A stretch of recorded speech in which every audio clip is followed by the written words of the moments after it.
monitor the cities. Yeah. All the big population areas. All right, howdy everybody. Welcome back. Let's see. Oh, okay. I thought I wasn't muted for a minute there. Look at that. Look at all these beautiful people with us this morning. Howdy, Chance, and Landon, and Alvina, and Willis. And I saw someone else. And Lori, and Willis, and Jasmine, and Chance. Okay, I think that's everybody right now. And howdy, Lynn, and howdy, Matt, and howdy, Dee, howdy, Colby, howdy, Ashley.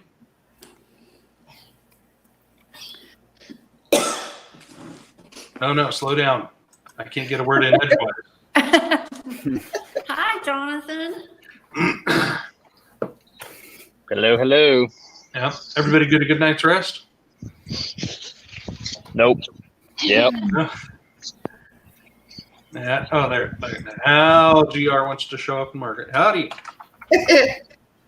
Matt, weren't you trying to grow a beard? No. No? You can try. I thought I saw like a 5 o'clock shadow like a couple of days. Yeah. Whenever I grow it out, like this whole area is gray. So. Well, welcome to the club. Yeah. What's your complaint? I just get too many comments that I'm starting to look like John, so I've decided to keep it a little shorter. Right? And they say, "Oh, you shaved. You were getting good looking." Yeah, that's it. Okay. My dad could not grow a beard. He had these big patches that wouldn't grow in. Oh, that's sad. All right, let's go back. What notes did you all get for Exodus chapter 16? Well, I'm going to let you go with your big one that you saw this morning. Well, this is just, it was early in. So, verse 3, they're complaining about, oh, back in Egypt, we had flesh pots and bread. We ate bread till we were full. Right? When we did eat bread to the full. Everybody had those days where, like, someone's making bread in the house, and you just keep eating bread and more bread and more bread. Oh, I forgot butter. More bread. Okay. Yeah. But then in verse 4, he says, the Lord says unto Moses, behold, I will rain bread from heaven for you, and the people shall go out and gather a certain rate every day. And that's what we just think of. Okay, they're getting bread from heaven. But then it continues, that I may prove them whether they will walk in my law or no. It's a test. This is the bread you're going to eat. And then he sets up the law of the bread throughout the rest of the chapter. And then I don't have anything until verse 8. But verse 8. Well, let me ask you a question. Okay. On that. So is it the test is he's going to rain it down until they get sick of it and stop murmuring? Is that what the test is? What's the test? I don't think so. I think it's just a broader test of he's gonna provide his law, which he does a few chapters later, but they complained about the food, so he gives them food, and I think this is the test is I'm going to make sure that I'm giving them what they need. We're going to test to make sure they actually obey and say, hey, look, I understand that I'm getting this from the Lord. That's kind of the way I see it. Well, and then there's this law of the bread, right? You will go out and gather just as much as you need, no more. Yeah. No hoarding. Yep. And then on the 6th day, you're going to gather twice as much because you're not going to gather any on my Sabbath day.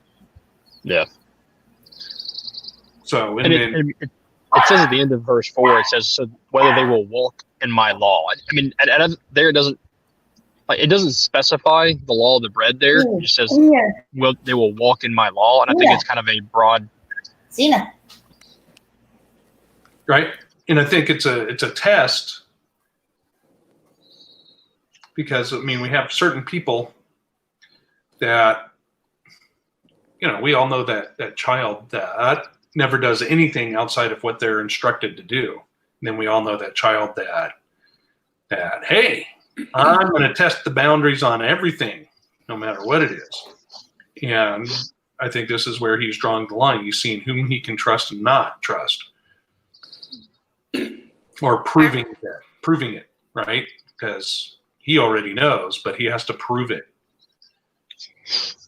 You bringing that up, it reminded me of a story somebody was telling me about young teenagers testing those boundaries continually, like something like, you know, a young teenager say, "You can't drive my car," and then they go drive mom's car.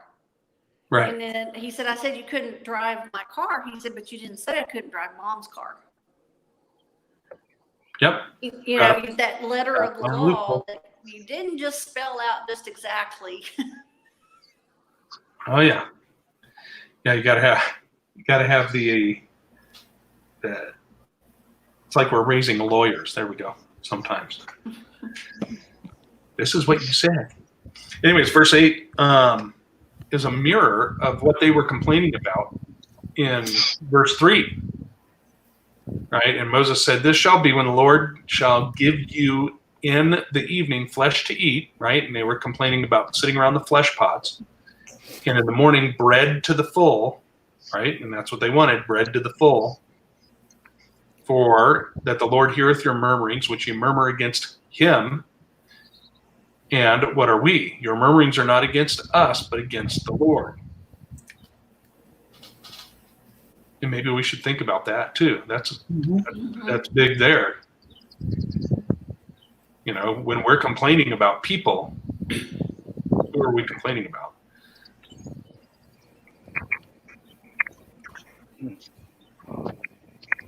Well, yeah, it's a good good reminder for what's going on right now. Our people in leadership, he put there. Right? Yeah. Yeah, and I'm He I'm put them just- there and he allowed it, and there's a reason.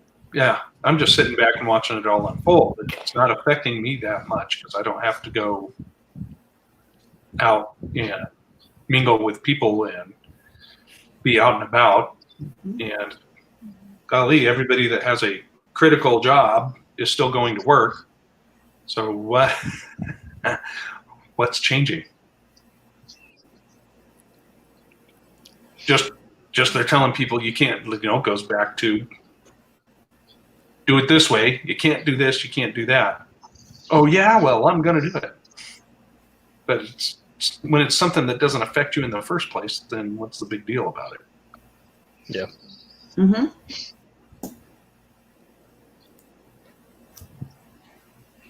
It's just interesting to watch. Yeah. Anyways, okay. What else you got from chapter 16?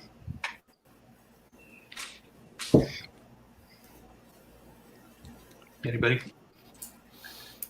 The only thing I thought of, I've thought about this before, was, you know, they had the manna, and that's what they ate for 40 years. And I can't even, well, I can eat the same thing for about a week. And then I'm, you know, like, okay, I've had enough of this. Maybe 2 weeks if I'm pushing it. And I wonder how creative they got with their recipes. It's like, Well, let's see what we can do with this. Right, that's another thing. I think later on it talks about, you know, they could bake it or broil it or Right. kinds of stuff. So, I mean, look at Mexican food, right? So, who was it? I was just watching somebody who said it's all the same four ingredients. It's just how much you put of what and how you fold it. Pretty much. It's chapter 23. Yeah. Yep. bake today. Yeah, bake it. And so would instinct they would bake it the night before the Sabbath. Huh. So it's like, I guess, potatoes. You can make it mashed potatoes, you can fry it, you can bake it, Yeah. you can make They did, bread also, out of they did also have it, quail, turn so into it wasn't as they were flour. just eating bread. Right. And see, but we haven't even it mentions the quail in passing, but we haven't gotten to the part where they blow in. I noticed too. It said that they ate the flesh in the morning and the bread at night.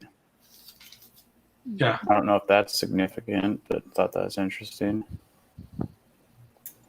Right. And then something else that I was wondering about all of this. Right. They're sitting here complaining, we're starving to death. We're starving to death. After they have all these herds of cattle and sheep and everything that they brought out of Egypt. So they weren't eating that. But then it got me to thinking Moses went up on the mountain for 40 days, got the law, came down, smashed the tablets, went back up for another 40 days. And it says that he was fasting and without water that entire time. Was that the original intent for the entire congregation? If he is able in the presence of Yah to go 80 days, why couldn't they? Well, that was one of my things that came into my mind. I thought there'd be a lot of fasting. You're like, oh, I'm so sick of eating this, and then you just naturally spiritually draw nearer to Abba because you're fasting. I don't know. Yep. Well, and later on he says, they're going to be a temple of a people, a nation of priests. Yeah, So right. maybe that was the intent. Lynn and Jonathan, what you were saying was that it was the intent for them to fast, to sanctify them as a priesthood. Right. Mm-hmm. But it would have taken a miracle it would have taken a miracle and sustained by the hand of Abba to be able to fast without water for 40 days. Yep. Yeah. But I Right. can't do that. Right. Well, that's You right. can go, I think 3, maybe 5 days. Well, it may be 3 days without 3 water, days. 5 days, 7 days without sleep. My brother Jared's And- fasted weeks without water. Really? Hmm. That's amazing.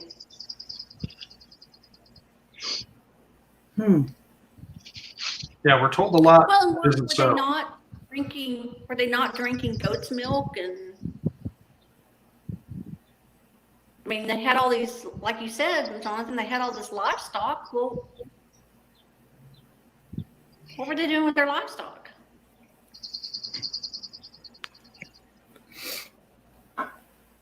That's a good question. It makes you wonder if they were using them for other things, like obviously wool. I don't Yeah, but know. if they had for the goats, cows. they had goat's milk. They had camels, they had camel's milk. Camel's milk is protein. Supposed to be the perfect So food. what were they doing? Camel's milk is? Yes. Right now it's all the way, Camel's milk, protein. and it's really expensive to get here. Yeah.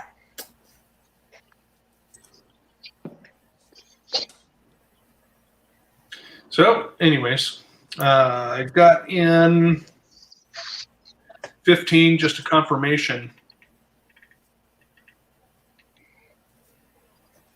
Right? Moses said unto them, "This is the bread which the Lord hath given you to eat." This is after they had said, "What is it?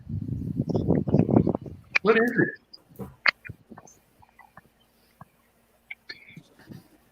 And I later, find it. go ahead. I was gonna skip forward a little bit and just I find it interesting. They continue to murmur, they continue to grumble. I mean, again, they create false idols later on, but just showing how this works. First off, they're complaining about food. God provides them food. Yep. Second of all, just in the nature of how it's provided, they're not supposed to save any bread until the next day. If they do, it says here in verse 20, is that it?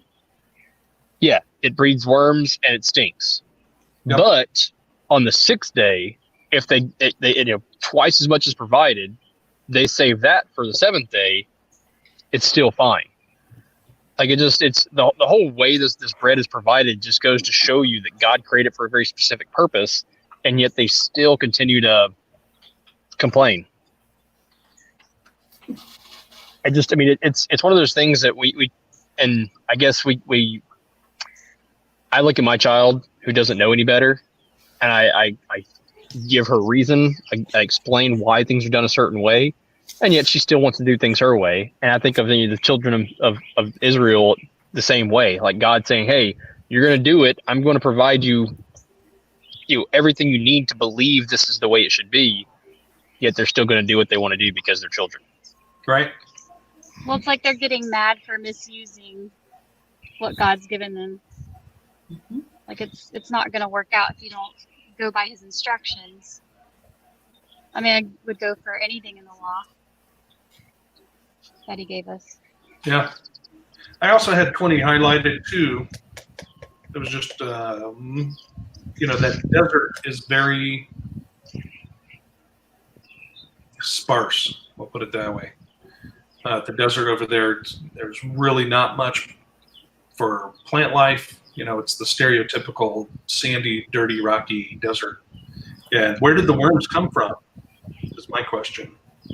Yeah. Because, a lot of times if you buy prepackaged like grain, like rice or wheat or whatever, the seed, or not the seed, the eggs are already in there. And if you let them stay too long and open them up, there'll be live worms in there, or dead worms. But either way, worms in it. So it just kind of made me wonder the exact source, and that's not, I have no answer. I'm just wondering. Yeah.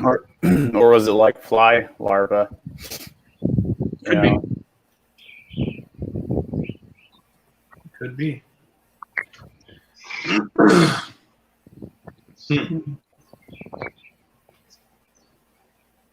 What happened to Dee? Maybe she lost her connection. Maybe. I don't see anything yet. All right, let's go to 17. Who's got what? Thank you. All right. Welcome back. Okay. The bad part about being on a cell phone with this. Oh, right. Sorry, guys. I don't have too much on 17. Although in verse 4, they were going to stone Moses. They like to shoot the Yeah. messenger.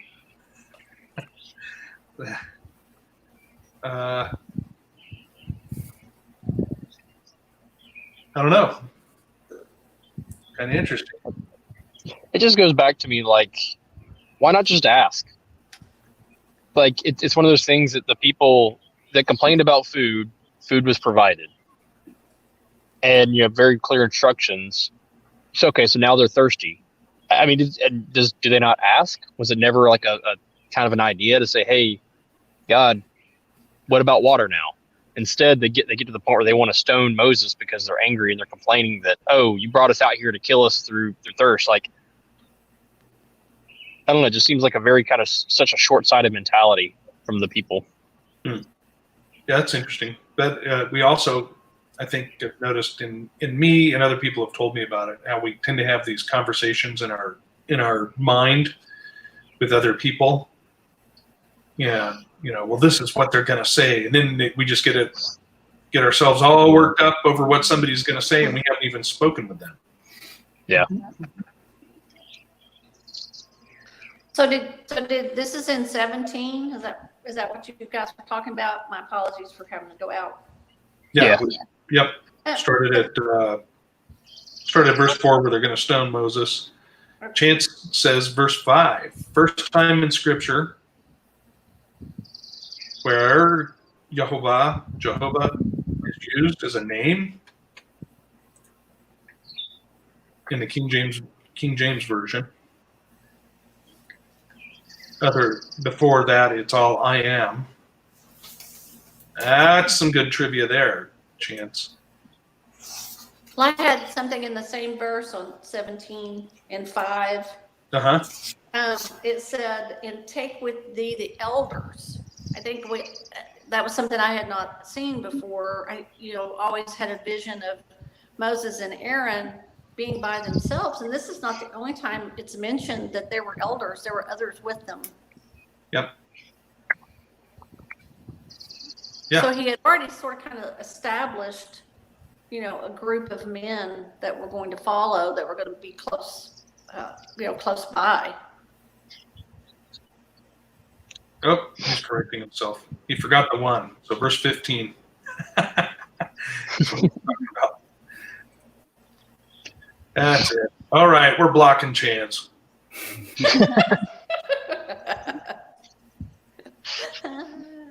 Well, it appears we have no chance now. Oh, no. That was bad. I'm Oh, teasing. Anyways, yeah, pretty interesting that either way.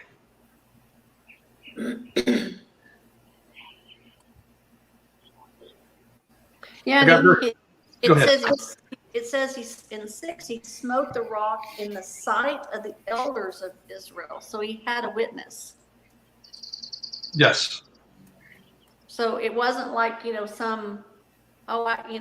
we got one set of people that their leader said, well, I received this information from an angel, and they have no witness to what that was. But he's got witnesses to the miracle. And that goes also, when Yeshua rose and came back, there were witnesses. So these are witnesses to these miracles, not just somebody's word for it. Right. Yep. Well, I noticed it says he built an altar, and obviously later on it says that he commanded him to build an altar again with stone, but not hewn stone. Basically, I'm assuming just piling rocks up. Right. But I thought it was interesting. There's always these commands that he doesn't want anything special. He doesn't want trees around it, or just rocks piled up, so that it's like not the work of anyone's hands. It's kind of weird. Yeah, we're reading Deuteronomy right now, and in there it says, when you build my altars, you shall not plant groves around them. Which is really interesting. Well, Yeah. but if you look at some of the pagan cultures, Yep. you probably were going to say that, Matt. I'm sorry if I interrupted you. No, go ahead. That's what I was going to say. The groves, there's altars in the groves. We just watched a video. I just watched a video the other night where it was an altar set up between trees with water by it. I mean, the pagan custom is to use all this spiritualism that's all around them. So I would imagine some of that's in a direct contrast to some of the pagan. Right? And then I found it interesting in verse 9. Moses says, tomorrow I will stand on top of the hill with the rod of God in mine hand. Not his staff, not Aaron's staff, not his own rod, but the rod of God. Which goes back to, I wonder if he has different sticks for different jobs or purposes. Because remember when he was given that rod, it was up his first time up on Mount Sinai. And he said, I'm sending you to Pharaoh to get my people free. Interesting. What Was else? that the staff? Was that the staff that Moses had already? Or did he give that to him specifically? The I think staff he that gave he that took to him to. specifically. He was told to take that up. Anything else for 17? We talked about this last time, the how Moses can't hold his hands up.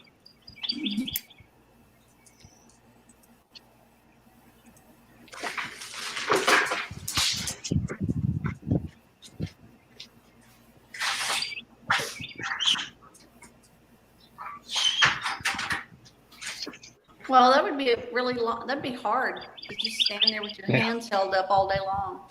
Oh, I know it. Especially if you're holding something. Yep. Yeah. Mhm. That's one of the character builders in boot camp, was to hold your rifle out at arm's length until they tell you to stop. Well, and then think about, I know this just went off on a wild tangent, but think about crucifixion. And one of the things that that they do is to hold your hands up, and it prevents your lungs, it prevents you from being able to breathe after a while.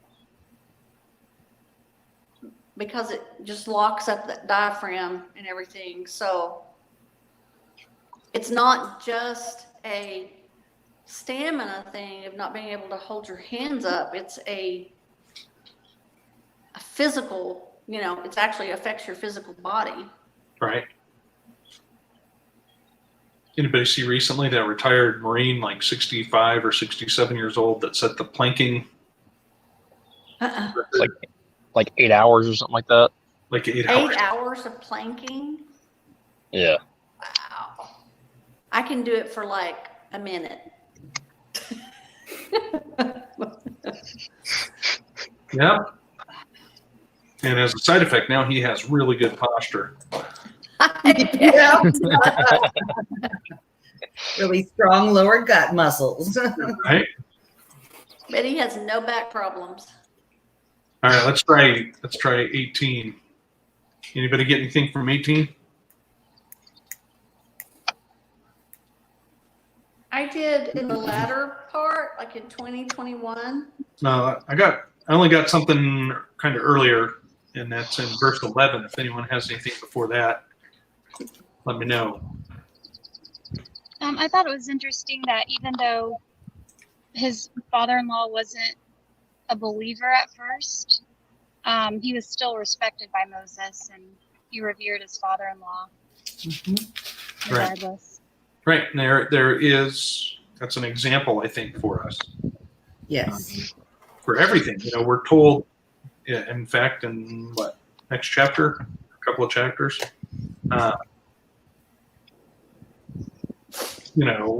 honor your father and mother. Some of us had some horrible fathers and mothers, but does it say honor your father and mother if they're really good to you? And that's a rough thing, because some parents have put children through hell. Yeah. Well, it says honor them, doesn't tell you to love them. Right. Right. Well, and there's a difference between loving and liking and honoring. And honoring and respecting, correct. You can love somebody. I've got a lot of people that I love that I don't want to be anywhere near. I love them, but I don't want to be around them. Right. Right, Jazz. Yep. That's right, Jeff. Yep, right. And Sandpaper a people. lot of that loving them is caring about their souls. And, somebody may mistreat you. Right. But I think that was, for me, a big transition when I realized, for me, that I felt like that the Father really was part, that the Holy Spirit was really living inside me when I was able to actually pray for an enemy. And honestly, care that this person, the way that they're mistreating me, and it's because of their lack of having received Yeshua as the Messiah, and they're going to be lost. And so when you can get to the point of where you can pray for them, knowing where they're headed, That's a big shift, Right. I think. Yeah. Yeah.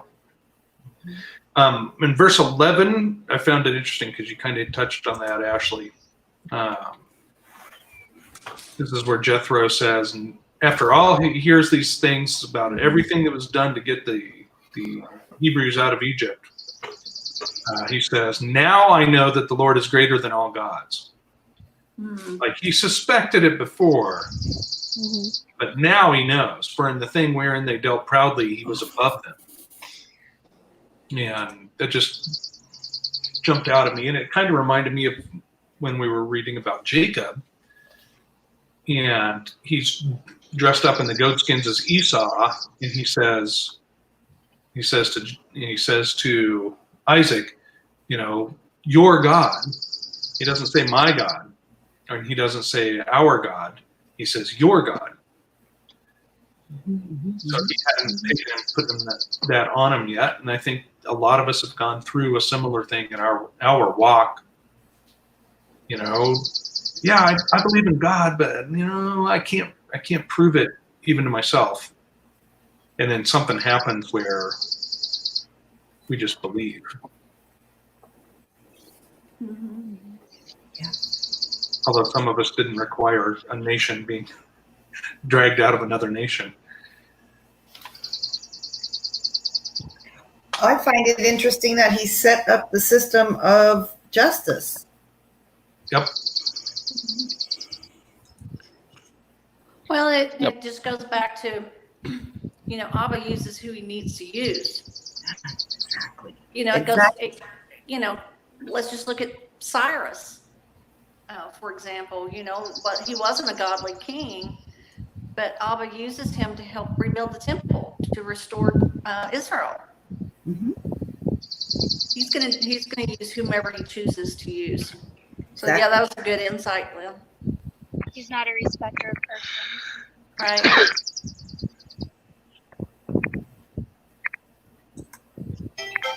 Well, and that goes to what I had pointed out was what you said, Lynn, that, you know, he helped Moses set up the basically the legal system for the children of Israel. And basically that went to Greek and Roman society, and it's basically what we still use. Yep. Well, if you look at this example in general of Moses respecting his father-in-law, treated him with respect, it's that way that everything that God does to show himself has a lot more credence, because you know, if Moses is supposed to be the representative of God to this person who doesn't know God and believe God, it only leads to credence to what God's doing, that Moses respects him and, you know, is the example that he needs to be. And it's just, you know, throughout our lives in general. I mean, the only way some of these people who don't believe in God, who don't know God, are ever going to see him is through his vessels, which are us. And the only way we're going to ever get credence and have any, you know, semblance of respect is if we show respect and kind to the people around us. It's just the way it works. Because I mean, I can tell something to somebody till I'm blue in the face, but if they don't respect me or believe anything I have to say because I've never shown them respect, it means nothing. Mm-hmm. Mm-hmm. And you know Well, and that. it's also, Kobe, exactly what you're saying, is if we're not different than the world around us, Yeah. you know, what is it? I mean, they're just going to be, okay, you're no different than so-and-so who's, you know, if we're treating them no different than somebody else, they're not going to be able to see it. You're right. Right.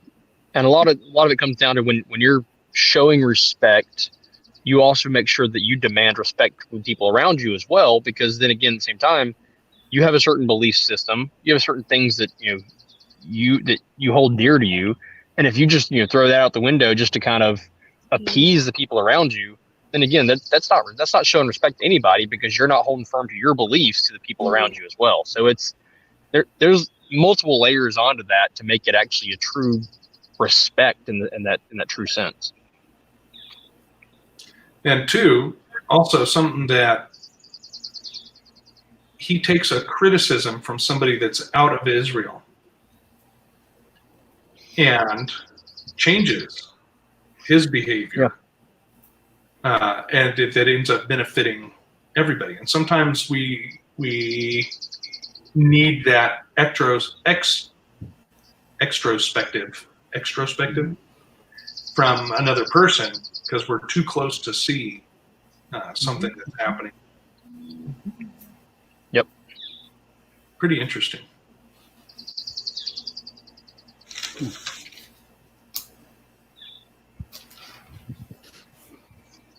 Anyways, okay. Let's.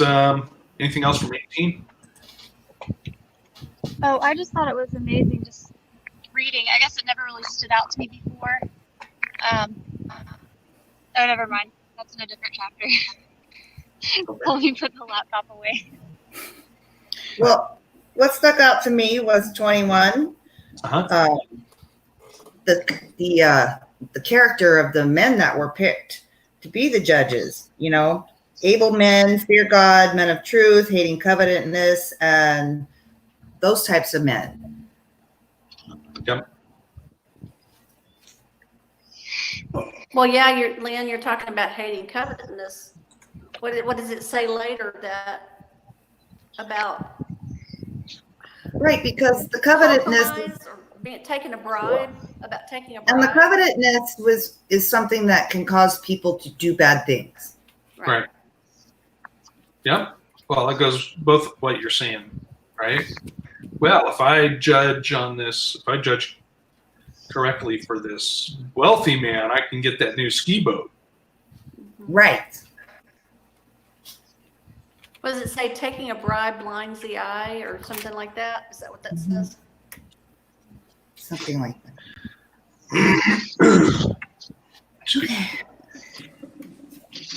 All right, let's go to 19. Whoop, whoop, whoop. Okay. You hear that? Is that Charlotte? Yeah, that's the dog. She got her a squirrel.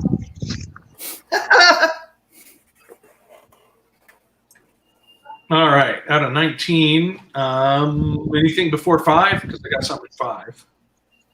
Mine's in 6. Okay, anyone else?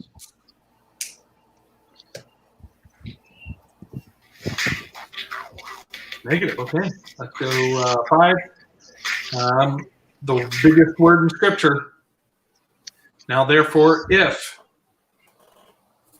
you will obey my voice indeed and keep my covenant, then you shall be a peculiar treasure unto me above all people, for all the earth is mine. There's a lot in that little verse. All the earth is his. But he was pulling out this people and gave them that little word. If you do this, then this will happen. It's just amazing how much that comes up. Mm-hmm. Okay, what would you have? Verse 6. Well, it's just right on the heels of that. He intended for Israel to be a kingdom of priests. And the note that I made on that was, did he intend for them, sort of goes back to what Colby was talking about, is if you are living for Abba and you're different, then you're a witness to everybody around you. So was that the intent of Israel the whole time, was to be a representative of Abba on earth, to witness to the nations around them? Yes. Yep, I believe it was. That was the original intent. And to bring more people in the kingdom, you know? Yeah. Yep. I mean, but we know I some think other it's still the intent. I'm sorry? I would say I think it's still the intent. I Yeah. mean, we're a nation set apart. But yeah, I mean, I agree. Right. He That's still really has scattered right now. he still has Israel. He just doesn't have the original group of people because, things had to come to pass in order for everyone to be able to see what we were actually being offered. Yep. It's kind of like every once in a while you hear about, and I remember the first time I heard it, it was probably back in the late 70s or early 80s, but somebody saw an ad in the classifieds for like a $5 Harley Davidson. Hardly. And they were like, well, that must be a typo. And they called up, and the woman's like, nope, that's the price. He went and looked at it, and it was in perfect condition. It had been really well cared for and everything. And he's like, well, so what is it, $5,000? And she says, nope, $5. And he was like, okay. He gives her the $5 and gets it all signed over and everything. He says, I have to know why. She said, my husband ran off with a younger woman, and then send me a letter, sell the Harley, send me the money.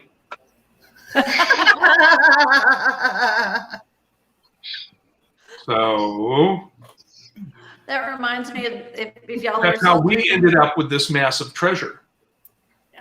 It's because they took it for granted, Mhm. in my opinion. Yeah. Paul basically says as much later on, and so does Yeshua, Jesus. Hmm. Yeah, we have a precious thing that we need to hold like a precious piece of crystal in our hand. It's very delicate, and guard it, and and that way we can share it. Here's my cup, sort of something like that. No, I get it. Yeah. If you buy a wedding ring at a garage sale, think that she would be mad if she found out. Depends on how big the diamond is. Right? True, so true. What the clarity was, hey, if it's a Yeah. VS1, I don't care where you bought it.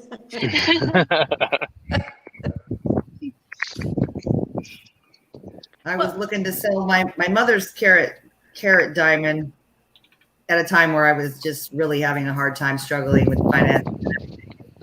They were only giving me what a carat is worth, $2,500, but they wanted to cut it up. These people that wanted to buy it wanted to cut it up, and I thought, nope, I'm not even going to do it because I don't want them to cut the diamond up. I want somebody to appreciate it the way it is. You know what I mean? Yep. Well, I can understand how Abba would be feeling the same way. Here, I gave you this awesome gift, and Well, John, This isn't like what we had back in Egypt. right. Mm. Silly Well, people. weren't they complaining in Egypt saying we want out? Yeah. We want Yeah. out from under these people? Right. And that, it goes, that's a human nature, I think. It's a flesh nature. And look at how often in scripture it's brought up, be content with what you have. Yes. And when we stop and quit coveting, that when we quit coveting all these things that's in our face all the time, Mhm. Wow, we really have everything we need, but it's a blessing having what we need. And at some point it becomes a curse when we keep trying to make it better. Well, I could have this instead. Well, no, now I need that because this wasn't quite good enough. I don't know. Well, in the last couple of years, I have looked to the idea of being mobile, like in an RV or something like that. And I was only in a 1,000 square foot condo, but I have started downsizing. And even with this last move I had, I still filled up a 15-foot truck. And I'm just like going, I still have too much. And exactly what you're talking about, at some point, it's a burden of what you have, but I look at what I've got and I'm like, I have everything I need. I don't need a whole bunch of other stuff. In fact, I'd like to get rid of more stuff of what I've got. Yeah. There's a freedom in that when we do that. Yeah. They lived in tents. You can't haul around a bunch of garbage when you live in tents. All right. What else in verse or in chapter 18 19? or 19? Sorry. 19, verse 13. I found interesting. Well, I found the whole thing like the sanctification of 2 days, and then the third day they present themselves, but they're not allowed to go to their wives. I mean, that's part of the sanctification, I guess. Yeah. That's interesting to me. Yep. And we'll see that later too, right? Because if when a man and a wife have a relation, insert Barry White music here. Anyways, when a man and a wife have a relation, that they're unclean and they have to wash the water. That's why he's saying, don't go into your wife. You're coming up here with me. Howdy, Crystal.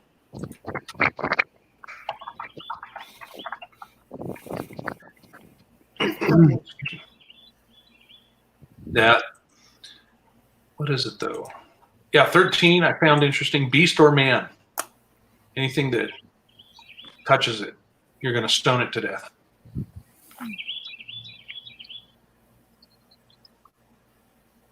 Or shot. Oh, or shot too, yeah.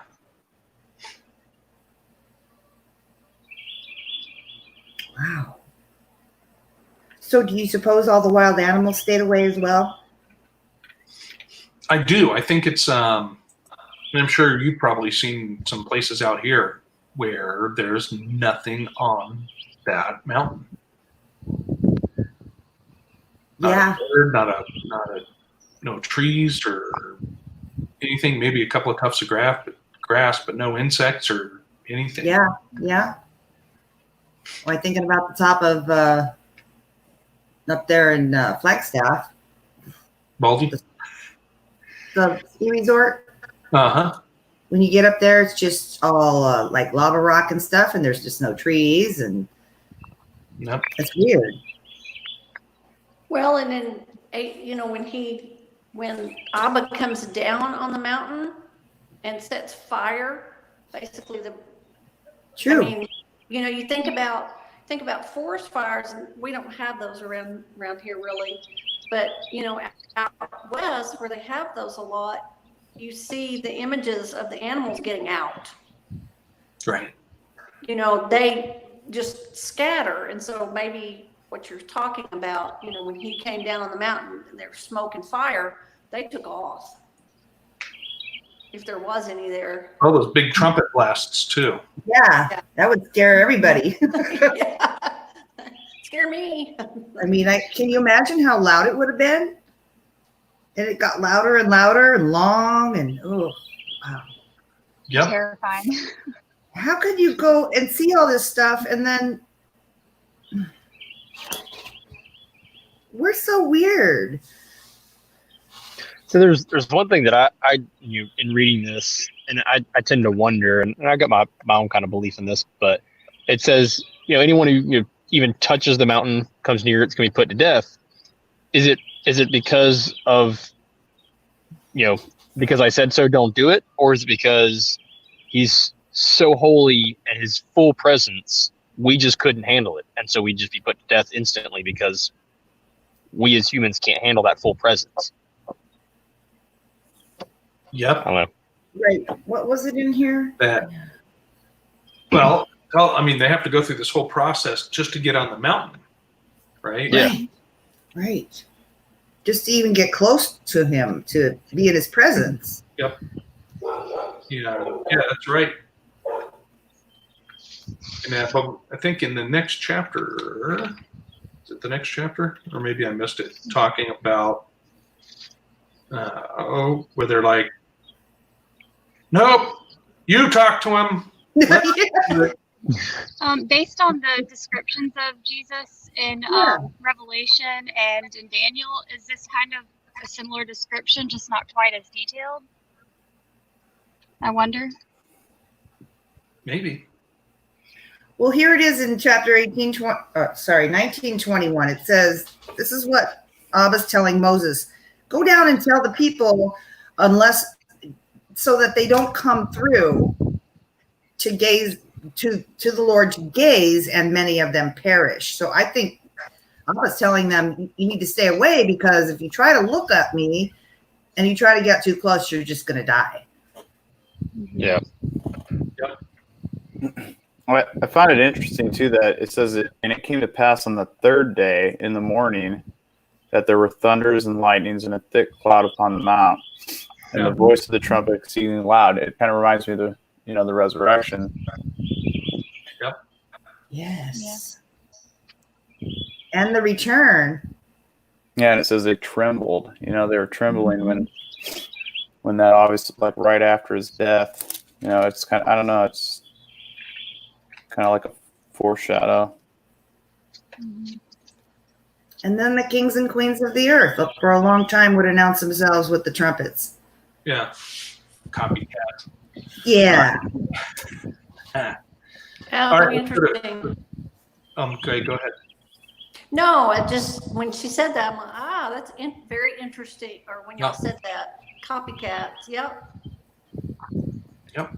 Let's go to 20 here. These are the laying out the 10 Commandments in the beginning of this.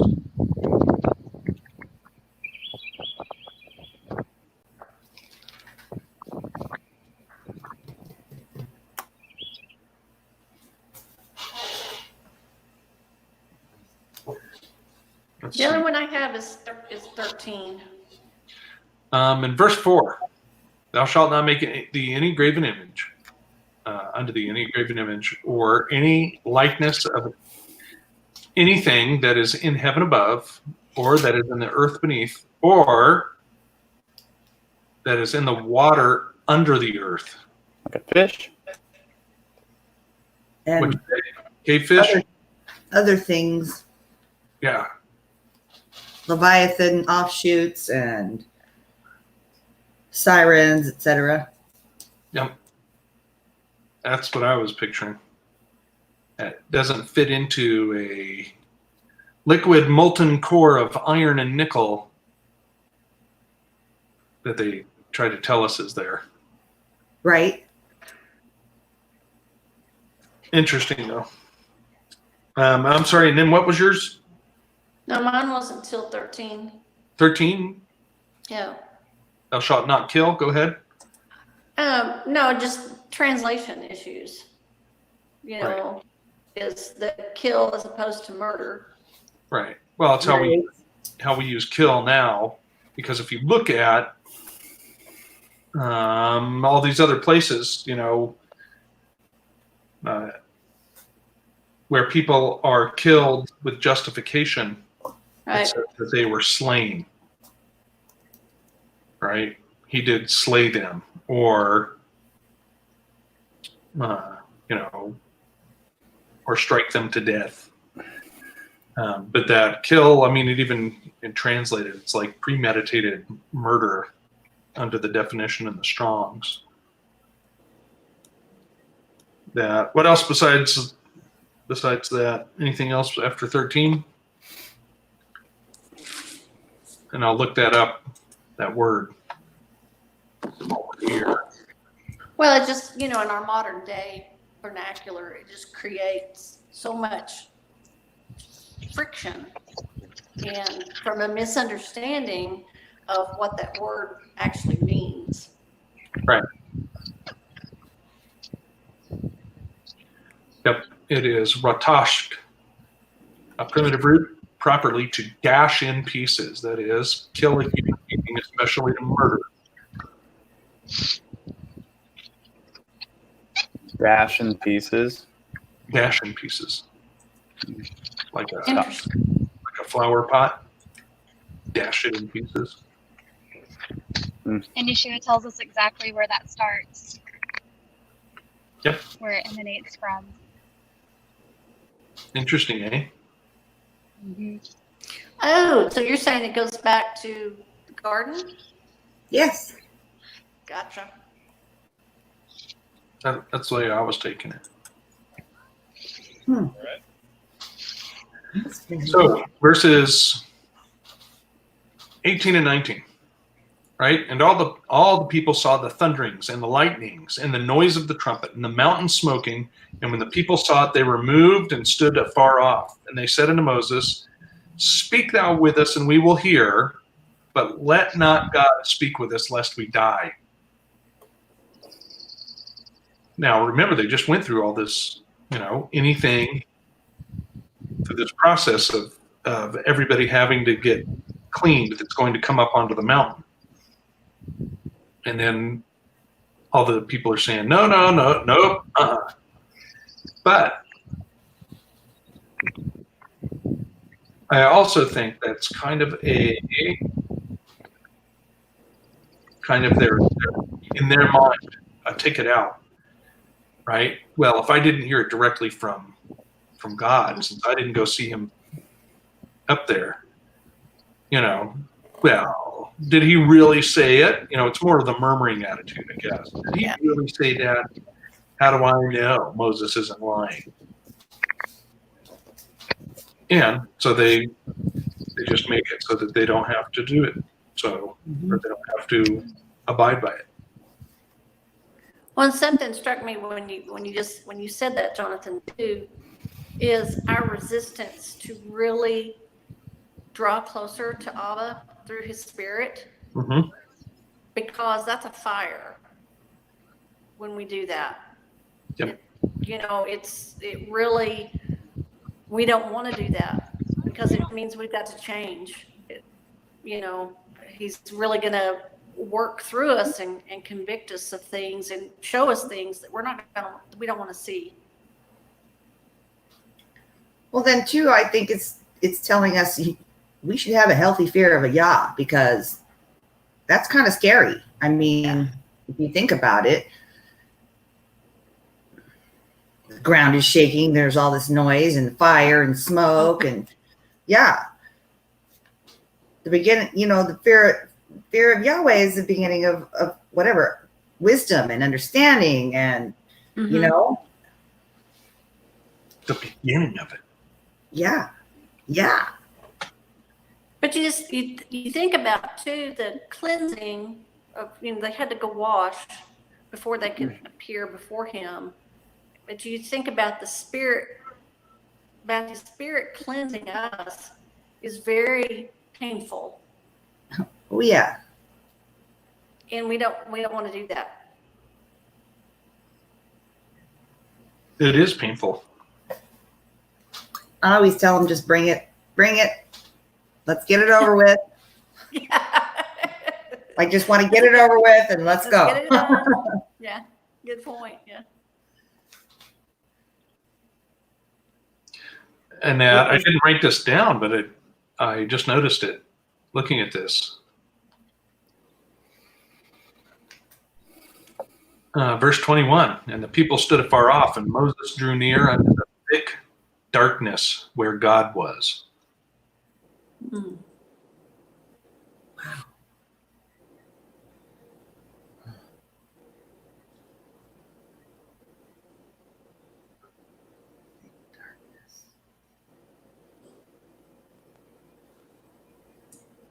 Interesting, because It is. what do? That's when we find him, is when we're going through darkness. Right. It's when we cry out. And then just think about when Yeshua was crucified. Yeah. Yep. Good point. Now, I got 25. This is what Matt was talking about earlier. And if thou wilt make me an altar of stone, thou shalt not build it of hewn stone. For if thou lift up thy tool upon it, thou hast polluted it. Now, Jesus, Yeshua, is the stone of the corner, right? And then we're all his temple collectively. I would imagine we're stones. So when we set a tool upon us to alter us, what are we doing? We're polluting it? That's just what was coming to my mind. I'm reasoning this out. Well, and then read the next verse too. It's like, neither shalt thou go up the steps unto mine altar, that thy nakedness be not discovered thereon. Hmm. Go up my steps. So does that mean it's not supposed to be a tall altar? Or we're not supposed to make steps up to it, Hmm. right? Maybe at the top of a hill, Maybe. but not at the top of a pyramid or a ziggurat.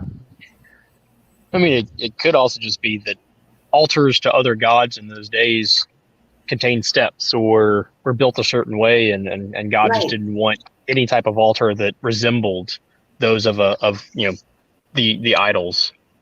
Yeah. Well, I find it interesting in 24, an altar of earth thou shalt make to me. And at the end it says, in all places where I record my name, I will come unto thee and I will bless thee. That just stuck out to me. And it's like, what? Yep. That's a big one.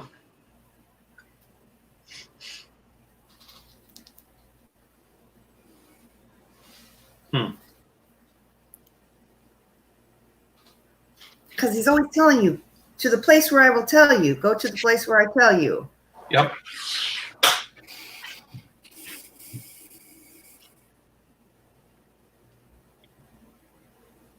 Kind of like when we find that restaurant, you got to come to this restaurant with me. Yeah. They have the best curbside delivery. No, I was okay. Are we done? We're at the end of 20 because I was just thinking about this the other day, right? All these restaurants are now starting curbside service. It's like, well, we're reverting back to the 1950s and 60s drive-in diners. And Those then, were and then I great. thought, well, somebody did say they were going to make America great again.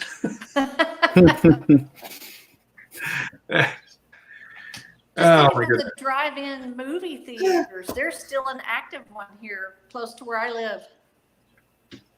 Well, we have One of Sonic. a handful in the nation. Curb ambience. Curb Oh, Lordy.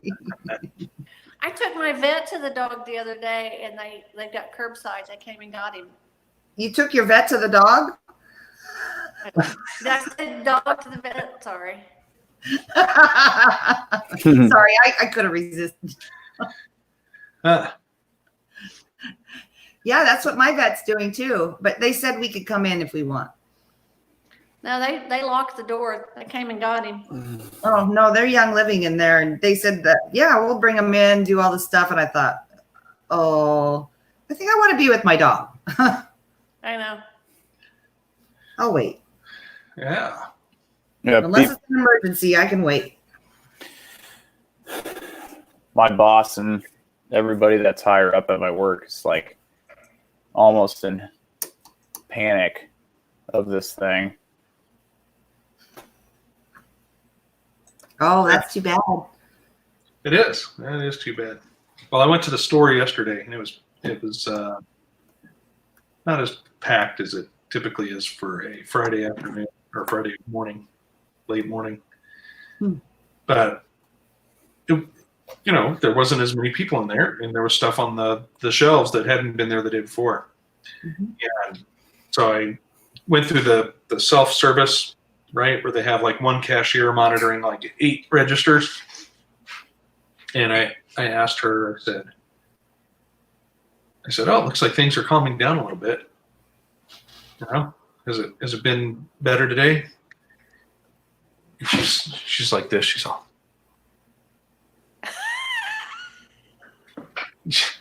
I guess. And then she says, my boss yelled at me for wearing gloves today. There shouldn't be so many people in here. I'm calling the CDC and reporting them. I was like, well, have fun.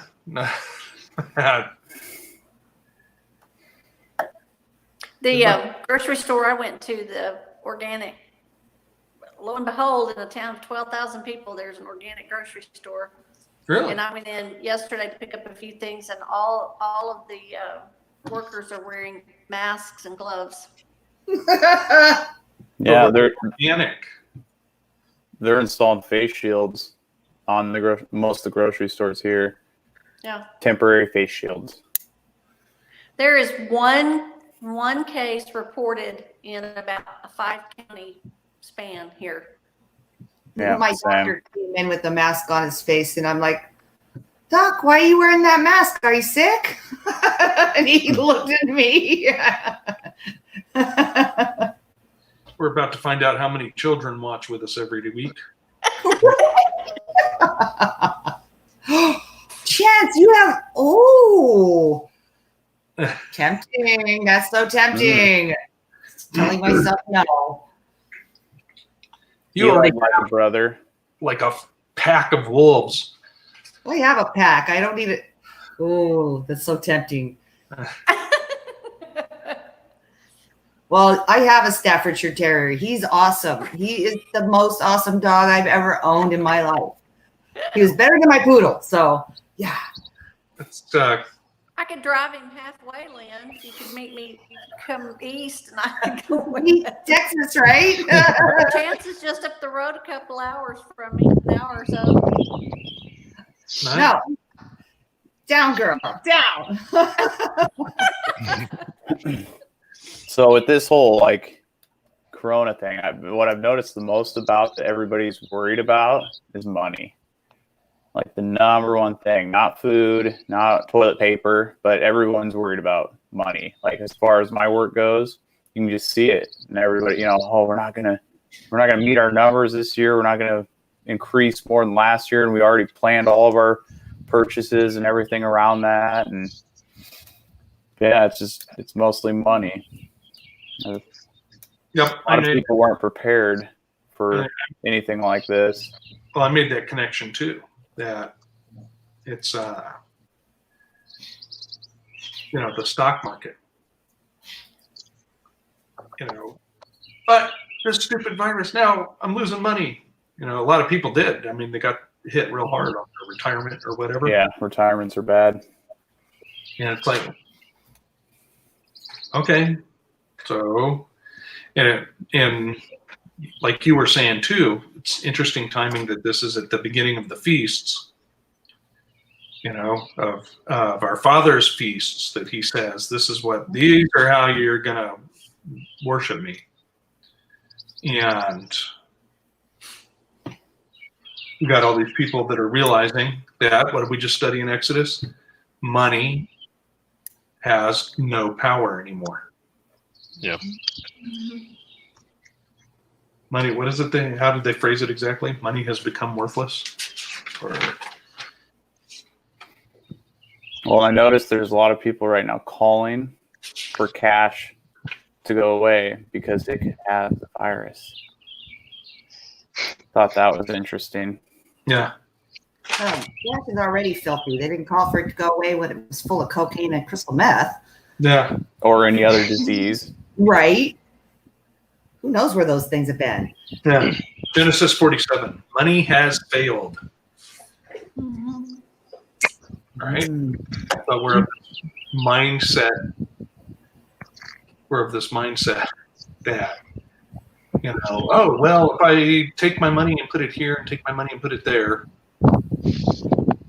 it'll all work out and I'll have money later. What are you going to do? Put Nutella on it and eat it? Right. It's such a strange economy. Well, where does it talk about the throwing silver and gold in the streets, that eventually that will be worthless too? I mean, you can't eat that. You Yeah. can't live in it. You can't eat it. Piece of bread will buy a bag of gold. Yeah. Well, that's one way to look at it. I just had a thought. Uh-oh. Uh-oh. So what Fingers. if, I know, it is scary. What if, oh, my brain's just spinning, about Egypt. About plundering, the children of Egypt plundering, or children of Israel plundering Egypt on their way out. Mm-hmm. You know, stocks dropped. So at some point when it resets itself, you'll be able to go in and buy stock cheap. I'm just using that as an example. Same thing with gold and silver. At some point you'll be able to go back in and buy that cheap. Well, think about this too. Our whole system is set up on usury. The system we are within now is set up all on usury. And at some point, that's going to fail. 100% in 100% totality. What are they going to be doing with these cars and trucks that they're financing for 5 and 6 years when everybody's like, well, I don't care. Think about this. Why do you need a new car or a new truck if you're trapped in your house? Well, what's going to happen when you can't pay for all of that? Right. Are they going to repossess your house? Are they going to repossess the car? Good luck Or holding. is it going to be a reset? And it's I don't going to know, wipe but- it out. At the same time, what happened? I mean, okay, they take it. They can't come take physical possession of it, right? What are they going to say? Get thee out of Egypt. And where are we going? To the desert. Tents. Into tents, right? I mean, Yeah. Interesting. yeah. That is interesting.